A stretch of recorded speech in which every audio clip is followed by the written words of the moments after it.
What I'm about to say may come across kind of D-baggy, so I've got a puppy to offset that. It's Tuesday.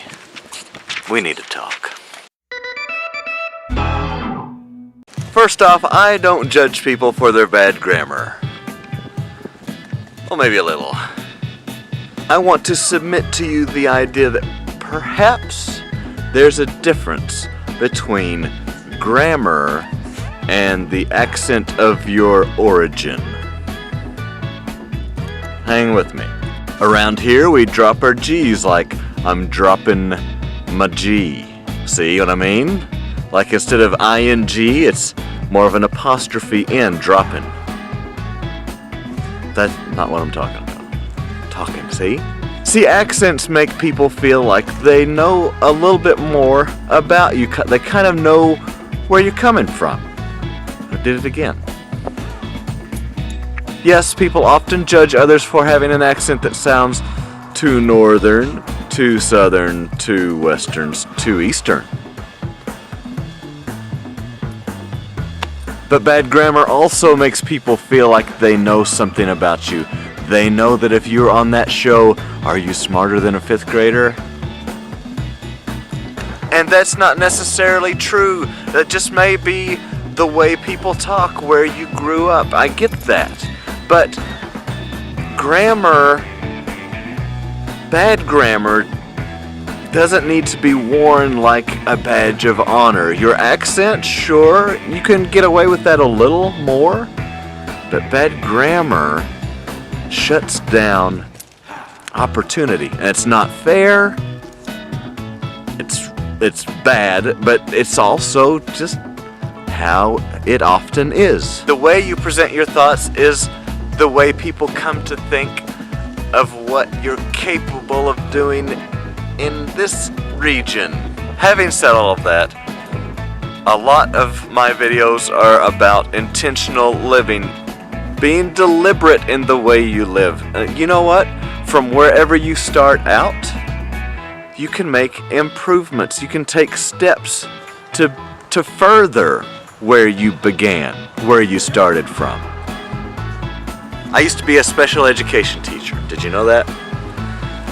One of the most valuable things I learned while teaching special ed was progress is progress is progress. It's progress, it's all good, no matter how small the steps you take are. And all that's not meant to be ranty or judgy, it's just someone presented that idea to me once, that an accent can be charming, but bad grammar can shut you down. I just thought, you know, they're not mutually exclusive. They're not necessarily the same thing, grammar and accent.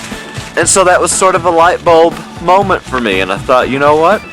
That's a thing that I can do a thing about.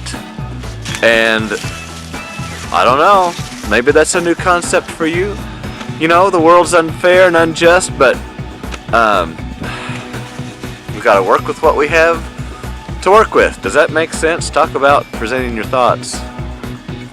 And I know people that kind of rail against changing the way they were raised to speak because they feel it's not genuine, or that's a statement against how they were raised, that they want to be better than how they were raised. And I don't know. What's wrong with starting from where we are and always trying to do a little better, you know?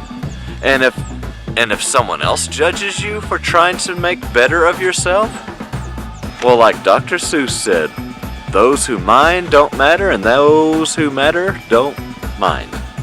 Right?